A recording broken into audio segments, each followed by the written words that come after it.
Hello everyone, welcome to my YouTube channel. तो आज की वीडियो में हम करने वाले हैं क्लास 10th का लेसन नंबर 1 सब्जेक्ट साइंस, जिसका नाम है केमिकल रिएक्शंस एंड इक्वेशन। हमारी लाइफ में बहुत सारी प्रोसेसेस ऐसी होती हैं जिसमें केमिकल रिएक्शन इन्वॉल्व होता है। हमारी पूरी लाइफ केमिकल रिएक्शन से भरी पड़ी है। जैसे कि हम अपने आसपास डेली लाइफ में बहुत सारी ऐसी चीज़ें देखते हैं जिसमें केमिकल रिएक्शन होती हैं, लेकिन हमें पता नहीं चलता। फॉर एग्जांपल, सभी के घर में सभी की मॉम्स दही बनाती हैं। वो बहुत सारे दूध में थोड़ी सी दही मिक्स कर देती हैं और वो सारा का सारा दूध दही में चेंज हो जाता है। इसके अलावा खाना बनना, और जब हम उस खाने को खाते हैं तो उस खाने का हमारी बॉडी में डाइजेस्ट होना। इसके अलावा हमारा सांस लेना, जिसे इंग्लिश में रेस्पिरेशन कहते हैं। इन सारी चीज़ों में केमिकल रिएक्शंस इन्वॉल्व होती हैं। एक चीज़ तो सबने अपने घर पर देखी होगी, जैसे किसी के घर पर लोहे की चीज़ पड़ी हो, उस पर जंग लग जाती है। जब लोहे की चीज़ पानी के कांटेक्ट में आती है तो उसकी ऊपर की लेयर खराब हो जाती है, उसे कहते हैं जंग लगना, और जिसे इंग्लिश में कहते हैं रस्टिंग।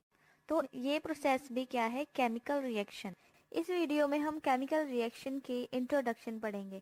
उससे पहले अगर आपने हमारे चैनल को सब्सक्राइब नहीं किया है तो सबसे पहले आप हमारे चैनल को सब्सक्राइब कर लें और बेल आइकन को प्रेस करना बिल्कुल मत भूलें। अगर आप बेल आइकन को प्रेस करेंगे तो जितनी भी हम वीडियोस डालेंगे सबसे पहले नोटिफिकेशंस आपके पास जाएंगी और आप इस चैप्टर को आगे कंटिन्यू कर सकें। So we have a chapter chemical reactions and equations. सबसे पहले देखेंगे केमिकल रिएक्शन क्या है, फिर बात करेंगे केमिकल इक्वेशन क्या होती है। इस चैप्टर में मेनली हम केमिकल रिएक्शंस की, केमिकल इक्वेशंस की, फिर केमिकल इक्वेशन को बैलेंस कैसे करते हैं उसकी बात करेंगे। तो सबसे पहले बात करते हैं केमिकल रिएक्शन की। केमिकल रिएक्शंस क्या होती हैं? केमिकल रिएक्शन को समझने के लिए आपको केमिकल रिएक्शंस की कुछ इंडिकेशंस के बारे में या उसकी कुछ कैरेक्टरिस्टिक के बारे में पता होना चाहिए। अगर इनके कैरेक्टरिस्टिक या इंडिकेशन का आपको पता हो तो आई होप कि बहुत ही आपके लिए आसान हो जाएगा केमिकल रिएक्शन को आइडेंटिफाई करना। तो सबसे पहला characteristic change in state, second है change in temperature, third one is change in colour and fourth one is change in formation of gases. सबसे पहले स्टेट, अगर किसी भी चीज़ के स्टेट में चेंजेस आ रहा है, कोई भी प्रोसेस हो रही है उसमें उसके स्टेट्स में चेंज है। स्टेट्स कौन सी होती हैं? Solid state, liquid state and gaseous. कोई भी चीज़ अगर सॉलिड में प्रेजेंट हो या उसकी फॉर्म क्या है, लिक्विड है या गैशियस है, ये क्या होती है? उस चीज़ की स्टेट्स होती हैं। तो अगर स्टेट में चेंजेस आ रहा है किसी चीज़ की, कोई चीज़ पहले सॉलिड में है, फिर उसके साथ कोई प्रोसेस हुई, प्रोसेस के बाद वो चीज़ लिक्विड में चेंज हो जाती है। लाइक अगर हम एग्जांपल लें आइस का अगर एग्जांपल लेते हैं तो अगर उसको मेल्ट होने के लिए थोड़ी देर तक छोड़ दें, पहले वो सॉलिड स्टेट में होता है और आफ्टर मेल्टिंग जब वो पिघलने लग जाता है नॉर्मल रूम टेम्परेचर पे, पिघलने के बाद वो लिक्विड फॉर्म में आ जाता है। यानी कि पहले वो उसका स्टेट क्या था? सॉलिड, और आफ्टर मेल्टिंग उसका स्टेट क्या हो जाता है? लिक्विड। तो वो आइस की स्टेट चेंज हो रही है। This is chemical reaction. है ए बी, फिर एरो डाला है, फिर है ए प्लस बी। अब पहले ये समझ लेते हैं कि ये पूरी लाइन क्या है। इस पूरी लाइन को क्या कहते हैं? Chemical equation. केमिकल इक्वेशन है ये सारी। मान लीजिए किसी भी तरह की प्रोसेस हो रही है किसी चीज़ में, उस पूरी प्रोसेस को हमने लेंथी करके अपने वर्ड्स में ना कहते हुए एक शॉर्ट फॉर्म में बताना है, तो हम ऐसे इस तरह से लिखकर बताएंगे शॉर्ट फॉर्म में। ये एरो है, एरो के लेफ्ट हैंड साइड जो होते हैं उसे कहते हैं रिएक्टेंट्स, एरो के राइट हैंड साइड जो होते हैं उसे कहते हैं प्रोडक्ट्स।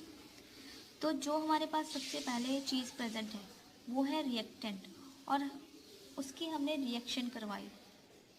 रिएक्शन करवाने के बाद हमारे पास जो नई चीज़ बनकर आई उसे कहते हैं प्रोडक्ट्स। ए बी रिएक्टेंट था, जब इसकी रिएक्शन हुई, आफ्टर रिएक्शन ये प्रोडक्ट में चेंज हो गया। प्रोडक्ट क्या हमारे पास आए? न्यू प्रोडक्ट आए, और वो न्यू प्रोडक्ट कौन से हैं? ए और बी। यहाँ तक क्लियर है? रिएक्टेंट्स क्या होता है, प्रोडक्ट क्या होते हैं। फॉर एग्जाम्पल अगर अभी भी क्लियर नहीं हुआ, इसके लिए एक एग्जाम्पल लेते हैं। जैसे टी फॉर्मेशन होती है हमारे घर पर, सबके घर पे चाय बनती है। चाय बनने से पहले क्या होता है,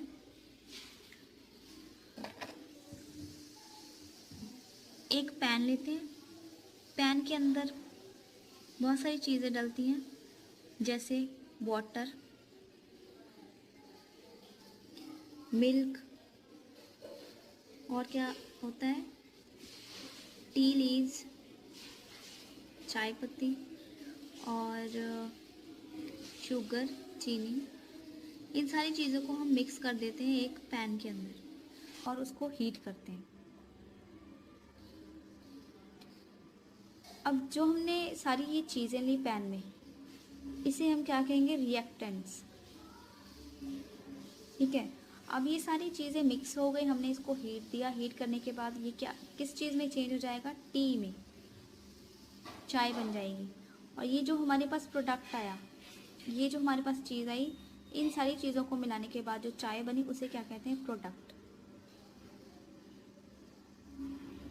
तो हमने चाय बनाने की पूरी प्रोसेस को एक लाइन में शो किया, water plus milk plus tea leaves plus sugar, नीचे लिख दिया रिएक्टेंट्स, एंड देन एरो डाला। उसके बाद एरो डालने के बाद क्या किया, टी लिख दिया, क्योंकि ये सारी चीज़ों को मिलाकर क्या बन रहा है हमारे पास, टी। तो पूरी प्रोसेस को, ये टी क्या होगी, प्रोडक्ट। पूरी प्रोसेस को लेंथी फॉर्म में ना बताते हुए हमने इसको शॉर्ट फॉर्म में बताया, एक लाइन में लिखकर। तो ये क्या है, केमिकल इक्वेशन कह देंगे इसको। केमिकल इक्वेशन में एरो के लेफ्ट हैंड साइड वाले क्या होते हैं, रिएक्टेंट्स, और राइट हैंड साइड वाले क्या होते हैं, प्रोडक्ट्स। नेक्स्ट हम बात करते हैं स्टेट की। स्टेट जैसे मैंने बताया, लिक्विड, गैस, सॉलिड, ये सारी स्टेट्स होती हैं। तो केमिकल इक्वेशन में इन स्टेट्स को कैसे लिखते हैं, जैसे एग्जांपल लिया हमने टी का, तो इसमें कुछ चीज़ें लिक्विड है, कुछ चीज़ें सॉलिड में प्रेजेंट है। तो उसको लिखना कैसे है, जैसे मान लीजिए ये टी के इंग्रेडिएंट्स हैं, यानी कि रिएक्टेंट्स हैं। अगर ये सॉलिड है तो इसके साथ ही ब्रैकेट में हमने सॉलिड का सिंबल डाल देना है, एस। देन प्रोडक्ट्स में आइए, अगर हमारे जैसे टी बन रही है, product as a product tea बन रही है, टी किस फॉर्म में होती है, लिक्विड फॉर्म में। तो ऐसे ही यहाँ पे हमारे पास दो प्रोडक्ट बन रहे हैं। अगर हमारे पास पहला प्रोडक्ट लिक्विड है और दूसरा प्रोडक्ट क्या बन रहा है, सॉलिड, तो लिक्विड वाले प्रोडक्ट के साथ में ब्रैकेट में एल डाल देंगे, लिक्विड का सिंबल होता है एल। और सेकंड प्रोडक्ट के साथ में एस डाल देंगे क्योंकि सेकंड प्रोडक्ट सॉलिड बन रहा है और सॉलिड का सिंबल है एस। तो ये रिएक्टेंट्स हैं, ये प्रोडक्ट है। हमने इसमें स्टेट्स भी ऐड कर दी कि ये सॉलिड स्टेट में है, ये लिक्विड में है, और ये भी सॉलिड में है। अब अगर किसी भी गैसेस की फॉर्मेशन हो रही है केमिकल रिएक्शन में, जैसे मैंने इंडिकेशन में बताया था कि फॉर्मेशन होती है गैसेस की, तो प्रोडक्ट के साथ उस गैस की फॉर्मेशन होगी, तो इसके साथ ही प्लस डाल के उस गैस का नाम लिख देंगे। जैसे यहाँ पे मैंने लिखा है H2 गैस, H2 होती है हाइड्रोजन गैस, और ये एरो ऊपर को डाला है क्योंकि गैसेस हमेशा ऊपर को उठती हैं, इसलिए इसका एरो होता है। अगर एरो का हेड ऊपर की ओर हो तो इसका मतलब ये क्या है, गैस है। अगर यही एरो का हेड जो है नीचे की ओर होता तो उसका मतलब होता है सॉलिड। इसकी जगह पे हम एस की जगह पे नीचे की तरफ एरो का हेड करके नीचे की तरफ लिख सकते हैं, तो उसका मीन हो जाता है कि वो चीज़ सॉलिड है। नेक्स्ट, अगर हमने उस चीज़ किसी भी चीज़ को हीट किया, जैसे टी के एग्जांपल में था कि हम सारे इंग्रेडिएंट्स को मिक्स करके एक पैन में डालते हैं, फिर उसको हीट भी करना पड़ता है, तब जाके चाय बनती है। तो ये जो हीट करना पड़ा, इसको इक्वेशन में कैसे लिखेंगे, एरो के बिल्कुल ऊपर, इस एरो के ऊपर अगर हम इसको हीट करें तो हीट जो है वो यहाँ पर लिख देंगे। और ये मैंने ट्राइंगल सा डाला है, ये हीट का सिंबल होता है। अब जैसे मैंने स्टेट में चेंजेस बताई थी, स्टेट में चेंज आ रहा है, देखिए लिक्विड से वेपर्स बन रहे हैं। सपोज कर लीजिए कि ये पहले रिएक्टेंट्स क्या थे, लिक्विड थे, और बाद में क्या बन गए, प्रोडक्ट्स किस फॉर्म में बने, वेपर्स के फॉर्म में। ये क्या है, इंडिकेशन है चेंज इन स्टेट, एंड ये क्या है, केमिकल रिएक्शन। प्रोडक्ट रिएक्टेंट पहले क्या थे, कोल्ड थे, इनका टेम्परेचर लो था, बाद में इनका टेम्परेचर हाई हो गया, ये हॉट हो गए, तो ये क्या हो रहा है, टेम्परेचर में चेंजेस आ रही हैं, चेंज इन टेम्परेचर, तो ये क्या है, केमिकल रिएक्शन। एग्जाम्पल है हमारे पास मैग्नीशियम प्लस ऑक्सीजन, ये दोनों रिएक्टेंट्स है और हमें प्रोडक्ट्स क्या मिल रहा है, magnesium oxide. Second example zinc plus sulphuric acid और प्रोडक्ट क्या बन रहा है, जिंक सल्फेट एंड हाइड्रोजन। और ये दोनों यही है एग्जाम्पल्स, इनके फॉर्मूलाज हैं। मैग्नीशियम को का फॉर्मूला है Mg प्लस ऑक्सीजन का फॉर्मूला O2 एरो डाला, मैग्नीशियम ऑक्साइड का फॉर्मूला MgO। सेकेंड जिंक का formula Zn plus sulphuric acid का formula H2SO4 and zinc sulphate बना रहा है, जिंक सल्फेट का formula ZnSO4 plus hydrogen, hydrogen का फॉर्मूला H2। फर्स्ट एग्जांपल है हमारे पास magnesium plus oxygen give rise to magnesium oxide. सबसे पहले 2 सेंटीमीटर लॉन्ग एक मैग्नीशियम रिबन ले लेना है, इसे अच्छी तरह से पहले साफ़ करना है। उसके बाद एक फ्लेम ऑन करना है, फ्लेम में मैग्नीशियम रिबन को लेकर जाना है। इस मैग्नीशियम रिबन को हम टोंग से पकड़ेंगे और फ्लेम में लेकर जाएंगे। फ्लेम में जलाने के बाद मैग्नीशियम रिबन की एशेज़ बनती हैं। एशेज़ को हम एक वॉच ग्लास में कलेक्ट कर लेंगे। ये फ्लेम है, मैग्नीशियम रिबन, और ये है वॉच ग्लास जिसमें हम एशेज़ को कलेक्ट कर रहे हैं। इस एक्सपेरिमेंट में होता क्या है, मैग्नीशियम रिबन को जब हम बर्न करते हैं तो हवा में, एयर में ऑक्सीजन प्रेजेंट होता है, तो मैग्नीशियम रिबन का जो मैग्नीशियम होता है वो ऑक्सीजन के साथ रिएक्ट करता है और आफ्टर रिएक्शन ये मैग्नीशियम ऑक्साइड बनाता है। ये जो एशेज़ बन रही हैं मैग्नीशियम रिबन की, क्या है, मैग्नीशियम ऑक्साइड की एशेज़, और ये एशेज़ वाइट पाउडर में प्रेजेंट होती है। इसका कलर होता है वाइट।